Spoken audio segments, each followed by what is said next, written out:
तो चलिए आज एक ऐसी खौफनाक कहानी की गहराई में उतरते हैं जो मनोवैज्ञानिक डर यानी साइकोलॉजिकल हॉरर की हदों को पार कर देती है। हम एक ऐसे अजीब अपार्टमेंट के डरावने अनुभव को समझने वाले हैं जो अपने ही किराएदारों को एक बहुत ही भयानक जाल में फंसा लेता है। इसे बस यूं समझिए जैसे हम किसी कैंप फायर के चारों ओर बैठकर कोई रोंगटे खड़े कर देने वाली कहानी सुन रहे हों। अब इस भयानक कहानी की शुरुआत होती है एक बहुत ही अजीब सी गंध से। जो हमारी मुख्य किरदार है ना मारा, वो इस गंध को महसूस करती है। ये गंध बहुत ज्यादा मीठी है, बिल्कुल किसी गर्म कमरे में छोड़े गए सड़े हुए फलों जैसी। लेकिन मारा यहाँ सबसे बड़ी और जानलेवा गलती कर बैठती है। वो इस पहले खतरे को नजरअंदाज कर देती है। वो खुद को बस ये समझाकर तसल्ली दे देती है कि अरे ये तो शायद पुराने किराएदार की मोमबत्तियों की महक होगी। सेक्शन 1। एक मीठी, बहुत पकी हुई गंध, पहला खतरे का संकेत। आपको बता दूं, मकान मालिक ने बड़ी अजीब सी बात कही थी कि पिछली किराएदार अचानक चली गई थी। असल में यही उस खतरे की पहली घंटी थी। सोचिए, पहली ही रात मारा को अपनी अलमारी के दरवाजे के अंदरूनी हिस्से पर एकदम नीचे की तरफ कुछ अजीब सी खरोचें मिलती हैं। ये कोई आम खरोचें नहीं थीं, ये वैसी ही खरोचें थीं जो कोई इंसान तब बनाता है जब वो बेहद हताश हो, अपने नाखूनों से लकड़ी को खुरच रहा हो। और जब मारा ने उन्हें गिना तो वो पूरी 11 खरोचें थीं। 11! और उनके ठीक अंत में कुछ लाल भूरे रंग का सूखा हुआ धब्बा भी था। वो बिल्कुल जंग जैसा लग रहा था, या शायद वो खून था। पुरानी इमारत, पुराना नुकसान, पुरानी कहानी। हम इंसान भी ना अजीब होते हैं। जब हम किसी अनजान जगह पर होते हैं तो खुद को सुरक्षित महसूस कराने के लिए कितने भी बड़े खतरे को लॉजिक का जामा पहना देते हैं। मारा ने भी ठीक यही किया। उसने खुद को समझाया और बड़ी शांति से सो गई। सेक्शन 2। शीशा और अलमारी, बढ़ता हुआ खौफ। अब देखते हैं कि ये डर कैसे धीरे धीरे और गहरा होता जाता है।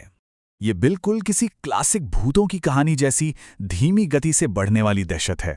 ध्यान दीजिए, पहली रात खरोंचें मिलती हैं, तीसरी रात शीशे का वो रहस्यमयी दरवाजा दिखता है, और दूसरे हफ्ते तक अलमारी की वो भयानक सांसें। ये एक ऐसा साइकोलॉजिकल डर है जो धीरे धीरे आपके दिमाग पर पूरी तरह से हावी होने लगता है।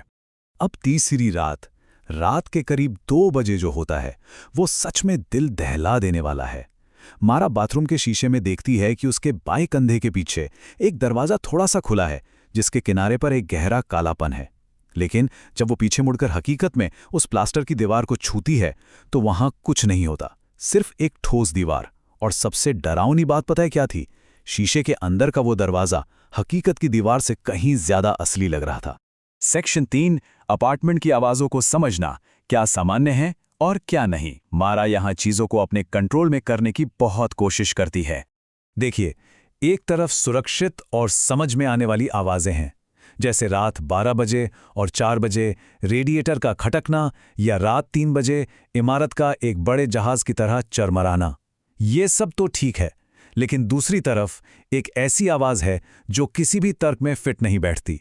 अलमारी के अंदर से आती हुई एक धीमी, गीली और लयबद्ध सांस लेने की आवाज। एक ऐसा खौफ जो बेहद सब्र के साथ अपने शिकार का इंतजार कर रहा है।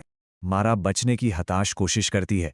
वो खुद से बार बार झूठ बोलती है कि यह सिर्फ पानी के पाइप की आवाज है, या शायद इमारत के सेटल होने की। और तो और वो इस खौफनाक चीज से लड़ने के लिए रात में अलमारी का दरवाजा खुला छोड़ देती है, ये सोचकर कि अगर दरवाजा खुला रहेगा तो वो चीज अंधेरे में सांस नहीं ले पाएगी। ये सच में सुरक्षा का एक बहुत ही झूठा और खतरनाक एहसास था। दरवाजा बंद था। सोचिए, डर तब अपनी चरम सीमा पर पहुंच जाता है जब एक सुबह वो सोकर उठती है और देखती है कि अलमारी का दरवाजा पूरी तरह से बंद है, जबकि उसे पूरा यकीन था, 100% यकीन था कि उसने उसे रात में बिल्कुल नहीं छुआ था। 12। जब मारा अलमारी के एकदम पीछे देखती है ना, जहां कपड़े बिल्कुल अछूते टंगे थे, तो वहां लकड़ी पर एक नई हताश खरोंच मौजूद थी। जहां पहले 11 खरोंचें थीं, वहां रातों रात अब 12 हो गई थीं। सेक्शन 4। पीली उंगलियां, जहां से वापसी असंभव है। ये वो मोड़ है जहां मारा आखिरकार सच जानने की कोशिश करती है। जब मारा अपने मकान मालिक को फोन करती है और पूछती है कि पिछली किराएदार आखिर कहाँ गई, तो फोन लाइन पर एक लंबी खामोशी छा जाती है। एक ऐसी अजीब खामोशी जो स्वाभाविक से कुछ ज्यादा ही लंबी थी। और फिर मकान मालिक का ये खौफनाक और सीधा जवाब आता है, हमें यकीन नहीं है। रात के 3 बज रहे हैं। मारा एक कुर्सी पर बैठी है और उसकी नजरें सीधे अलमारी पर टिकी हैं। अचानक इमारत चरमराती है। एक पल के लिए ही सही, मारा फिर से अपने दिमाग को ये कहकर बेवकूफ़ बनाने की कोशिश करती है कि सब ठीक है, ये सिर्फ पुरानी लकड़ी की आवाज़ है, और उसका डरा हुआ दिमाग परछाइयों को राक्षस बना रहा है। अलमारी का दरवाज़ा हिला, बहुत ज़्यादा नहीं, बस थोड़ा सा, और बस यहां आकर वो सारे झूठे पर्दे गिर जाते हैं जो मारा ने अपने डर को छुपाने के लिए बनाए थे। अब वो खौफनाक हकीकत सीधे उसके सामने थी। अजीब तरह से मुड़ी हुई पीली उंगलियां जो बहुत शांति और धैर्य के साथ दरवाजे की दरार से बाहर आती हैं। ये किसी ऐसी चीज की उंगलियां थीं जिसने खामोश रहना बहुत अच्छे से सीख लिया था। वो दरवाजे के किनारे को पकड़ती हैं और धीरे धीरे, बहुत धीरे धीरे अपनी तरफ खींचती हैं। ये सब इतनी खामोशी से होता है कि मारा को चीखने का एक मौका तक नहीं मिलता। सेक्शन 5। अगला किराएदार। जाल फिर से बिछता है और यहीं से शुरू होता है वो खौफनाक सिलसिला। अब देखिए कि कैसे ये शिकारी अपार्टमेंट थॉमस नाम के एक नए नौजवान के लिए फिर से अपना जाल बिछाता है। सड़े हुए फलों की वो गंध अब छुप जाती है और उसकी जगह एक मीठी अखबार जैसी महक आ जाती है। अलमारी बिल्कुल खाली है और वो अजीब शीशा एकदम सामान्य हो जाता है। अपार्टमेंट अपनी सारी सड़न और खौफनाक हकीकत को इस नए शिकार से पूरी तरह छुपा लेता है। ये एक खौफनाक और अंतहीन चक्र है। थॉमस को लगता है कि इस घर की बनावट बहुत अच्छी है और वो बिना सोचे समझे लीज पर साइन कर देता है। उसे इस खौफनाक विडंबना का बिल्कुल अंदाजा नहीं है कि वो एक ऐसे जाल में फंस गया है जहां वो बस उस पिछले किराएदार की जगह लेने वाला है जो अचानक चला गया था। पहली रात जब थॉमस सोने की तैयारी कर रहा होता है तो वो अलमारी खोलता है। उसकी नज़र दरवाजे के अंदरूनी हिस्से पर एकदम नीचे की तरफ बनी उन खरोचों पर पड़ती है और वो बड़ी ही कैजुअली, बिना सोचे समझे उन्हें गिनने लगता है।